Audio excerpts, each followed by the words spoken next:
think men are moving to the right because men are more rational than women. You know, young men are shifting away because left-wing ideologies are kind of disconnected. Men are more rational than women. Yeah, and liberal ideologies are, how did you describe it? Not rational or not? Yeah, it seems like young men are experiencing sort of like a disconnect from like left-wing political narratives. Like it's not like they don't make sense to especially young men and even older men like myself. Like Logical term, sneaky fuckers. Are y'all familiar with that term? Yep. Are you familiar with sneaky fucker? Lay it out for me. So in biology, there are some species. There's an example of one fish where there's two different types of males, large and small. The large male earns favor with the females by being strong and powerful. Oh yeah. The sneaky fucker goes in the middle of the night and inseminates the eggs and flees. Yeah. And so cult-like adherence to liberal social orthodoxy. And the reason for it is you get a lot of people on the right and they say that wokeness is critical race theory, critical gender theory, Marxist. Well, that's not correct. While that is a large component of liberal orthodoxy, support for Ukraine does not fall into that. People try to shoehorn it in by saying, oh, but Ukraine is the weaker being oppressed by the Russians. And I'm like, that doesn't explain. That's how I view a lot of younger guys and a lot of people on the right, a lot of post-liberals, former liberals, whatever. The left is demanding you adhere to things that are completely false. Otherwise, they will cause you pain. They will take your job. You will be kicked out of social circles. The right has no such precepts. Look, we're about to watch something that perfectly captures why the Democrat Party is hemorrhaging young men at a historic rate. You've got Tim Pool sitting down with what appears to be your standard liberal panel, and what happens next is a masterclass in why the right keeps winning this demographic. One of them literally admits the left hates masculinity. Another one tries the whole men are just emotional deflection. And then Tim comes in and absolutely dismantles the entire worldview they're operating under. The sneaky fucker theory gets brought up. Yes, that's a real thing, and yes, it explains so much about male feminists. But here's what really matters. You're going to see in real time why young men are done with the left's nonsense. They're tired of being told they're the problem. They're tired of the four lights. Let's get into it. What's your view on why young men are basically moving over? I think as a liberal, I'll be very clear, I am liberal. And I spent the last several months being asked this question by liberals and Democrats. I think the answer is that the left kind of hates and fears masculinity broadly. I think it doesn't like it. And I think you can see that in the fact, I don't know if you know this, the APA, it's the American Psychiatric Association. This year they came out with rules and guides about how to treat men in therapy differently than women, and like tricks and stuff that they need to be aware of, right? And it's like, it shouldn't be like 2025 where we're coming out with this stuff. I think the left has just broadly neglected the male issue because it's been what's the word? Not politically correct to talk about. Indeed. Yeah. And what say you, sir? Would you agree with that? To some degree, yeah. I think men are moving to the right because men are more rational than women. You know, young men are shifting away because left-wing ideologies are kind of disconnected. They feel kind of disconnected from reality. You know, we're living in a society where, you know, we're having economic stresses, we're having, you know, geopolitical stresses, and men are seeking, you know, pragmatic solutions to like economic and social changes, valuing like free expression and preferring like empowerment over this like collective guilt that seems to be like following us around like a cloud. So indeed. What would you say to that before I jump in? He said men are more rational than women. Yeah, and liberal ideologies are, how did you describe it? Not rational or not? Yeah, it seems like young men are experiencing sort of like a disconnect from like left-wing political narratives. Like it's not like they don't make sense to especially young men and even older men like myself. Like starting a family, I'm looking at what world my young men are going to have to grow up in, what world my children are going to have to grow up in. Yeah, when I look at young men and young women especially, I think most people are not very rational. I don't really give rational points to most people or most voters in general. I think women are like influenced a lot, whether they like it or not, by things like hormones, right? I think women's like hormonal fluctuation is daily, men's are like monthly.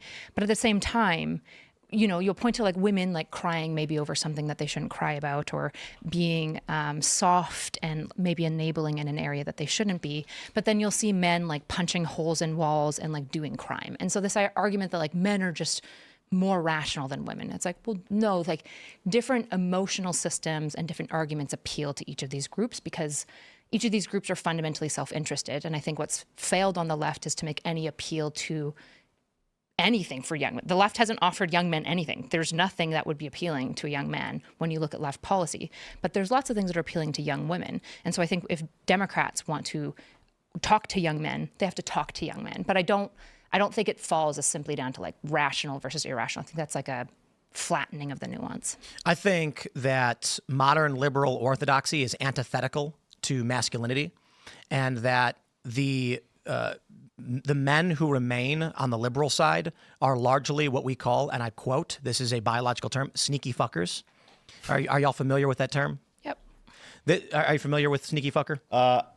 Lay it out for me. So in biology, there are some species. There's an example of one fish where there's two different types of males, large and small. The large male earns favor with the females by being strong and powerful. Oh, yeah. The sneaky fucker goes in the middle of the night and inseminates the eggs and flees. Yeah. And so largely I see what you're saying. And my view is, and obviously not absolute, there's a lot of men who actually are into leftist liberal ideology. I'm just saying I think it's a generality, that an ideology that the orthodoxy focuses on oppressors, who has the power, is going to be antithetical to a man who is seeking to empower himself and become strong. And then what you end up with is among millennials, the data in 2018 was that 70% of millennial women were Democrat, 30% were conservative, and 55% of millennial men were conservative and 45% were Democrat. The data probably changed, but I think you get a large portion of weaker males who find their path towards I guess, sexual marketplace success in being the male feminist pandering to women, telling them what they want to hear so that they can earn favor, well as the other guy. Okay, so Tim just laid out something that every guy watching this already knows, but nobody's allowed to say out loud. The sneaky fucker strategy. And look, Kyla's about to push back on it. She's going to say there's not enough evidence in human psychology for this.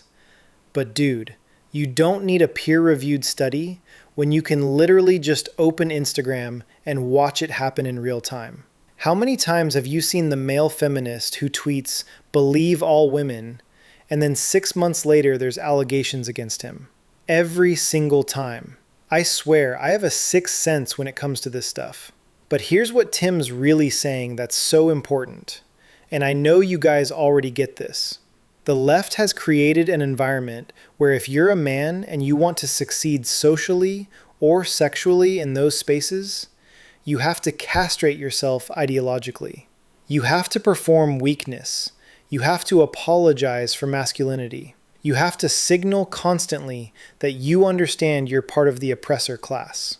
And the guys who are willing to do that, they're not doing it because they believe it. They're doing it because they think it's the path to getting laid. That's the game. That's the grift. And Tim nailed the stats too. 70% of millennial women were Democrat. That's your audience if you're a young liberal dude. So what do? You become the guy who's not like other men. You become the ally.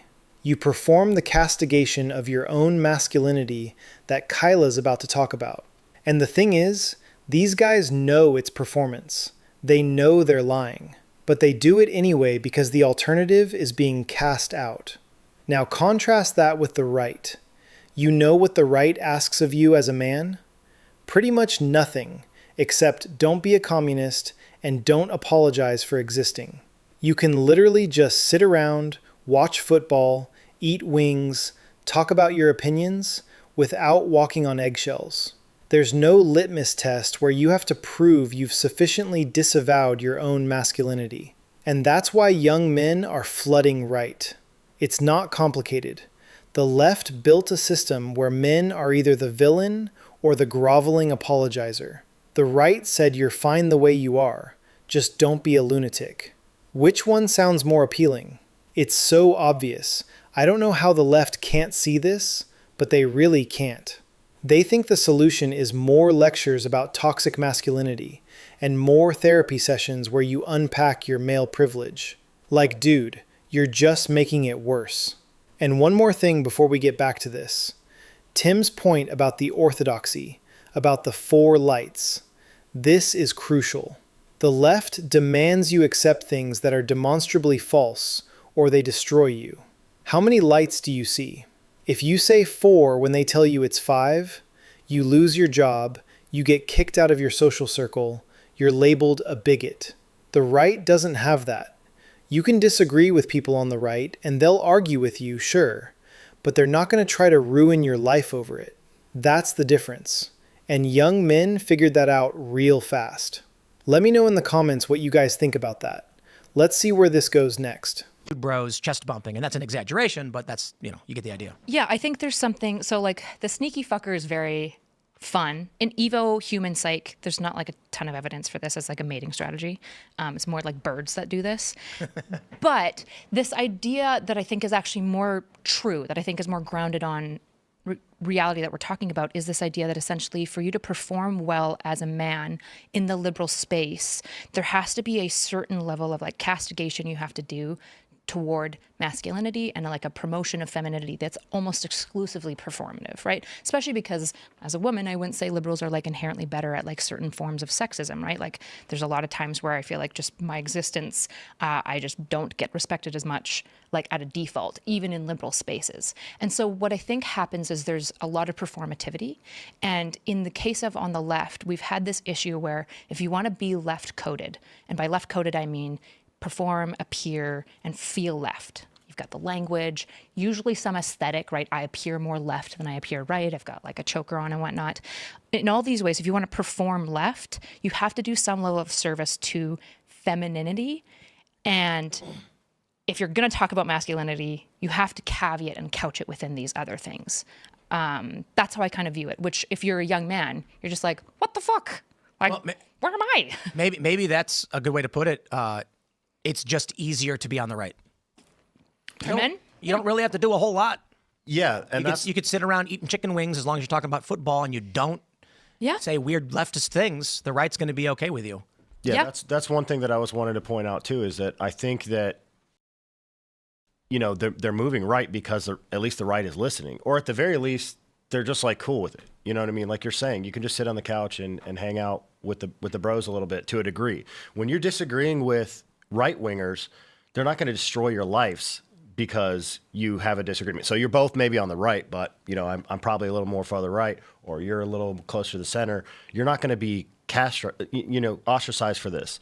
On the left, you have like a large shift going extreme left, and these people are like tearing down even their own. I think that the Democrat Party and left currently is actually kind of fighting with itself a lot too. Well, I define wokeness as cult-like adherence to liberal social orthodoxy. And the reason for it is you get a lot of people on the right and they say that wokeness is critical race theory, critical gender theory, Marxist. Well, that's not correct. While that is a large component of liberal orthodoxy, support for Ukraine does not fall into that. People try to shoehorn it in by saying, oh, but Ukraine is the weaker being oppressed by the Russians. And I'm like, that doesn't explain NATO expansionism. NATO expansionism is not Russia is small compared to NATO. NATO is encroaching on Russian space. There's a big debate over that. So the oppressor doesn't make sense there. Islam being the second biggest religion in the world and a strong theocratic, fundamentalist, militaristic religion also doesn't quite make sense. It is the adherence to the modern liberal orthodoxy, which is relatively amorphous. And so I pulled up just this real quick example.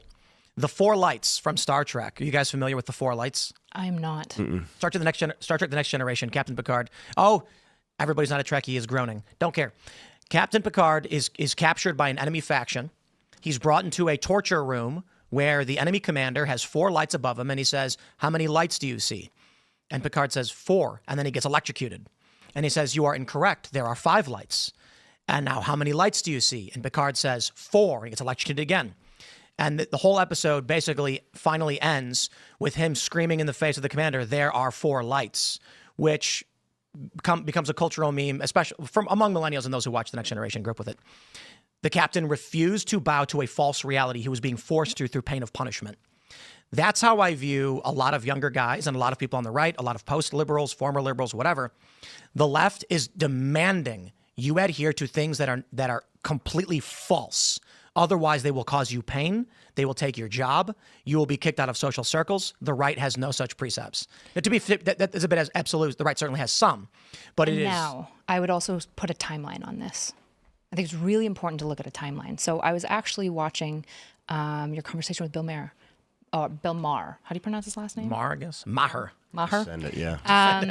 And he pointed out to you something that I think is really important, where he talked about like, well, yeah, the left and the right, when we're talking about it from like 2016 to now, I think I agree broadly with your narrative. I might not use like all the same language. Like I don't call it cult. All right, so let's talk about what just happened here because this is important. Tim Pool absolutely dominated this conversation, and here's why. He came in with a clear thesis, backed it with data, explained the incentive structures, and forced everyone else to either agree or expose how dishonest their position is. The liberal guy at the start admitted the left hates masculinity. Just said it, out loud. Then tried to soften it by saying, well, conservatives are listening to men now, like that's supposed to make the left sound better. Dude, you just admitted your side hates half the population, and you wonder why they're leaving? Come on. Then Kyla comes in trying to do the, well, men aren't more rational thing, which is fine. That's a valid point about emotional systems being different. But then she pivots into this whole thing about performativity and castigation, and guess what? She's basically agreeing with Tim. She's saying, yeah, if you're a man on the left, you have to perform submission to femininity. She just proved his point while thinking she was disagreeing with him. That's how you know Tim's framework is correct. Even the people arguing against it end up validating it. And then the sneaky fucker theory. Look, whether you buy the evolutionary psychology of it or not, the social dynamic Tim's describing is undeniable. Male feminists exist to game the system. They're not believers, they're strategic actors. And the data backs this up. We see it constantly. The loudest male allies end up being the biggest creeps. Why? Because their entire ideology is performative manipulation, not genuine belief. Here's the bottom line. The left built a coalition based on oppressor-oppressed dynamics, and then acted shocked when the people they labeled oppressors said, screw this, I'm out. Young men looked around, saw they were being told they're the problem for existing, saw they had to constantly apologize and self-flagellate to be accepted, and they said, no thanks. The right said, you're good, come hang out. It's that simple. And Tim's absolutely right about the four lights. The left demands ideological conformity on things that are objectively false, and they punish you if you don't comply. The right has its own orthodoxies, sure, but nothing like what the left has built. Nothing even close. So yeah, Tim won this. Not even a contest. He laid out a clear, coherent explanation for a massive cultural shift, backed it with data, and nobody could actually refute him. They just kind of danced around it and accidentally proved his point for him. If you're not subscribed to MB, do that now. We break down these conversations so you can see exactly what's happening beneath the surface. Drop a comment and let me know if you think the left can ever win young men back, or if that ship has sailed. I'll see you in the next one. Stay sharp.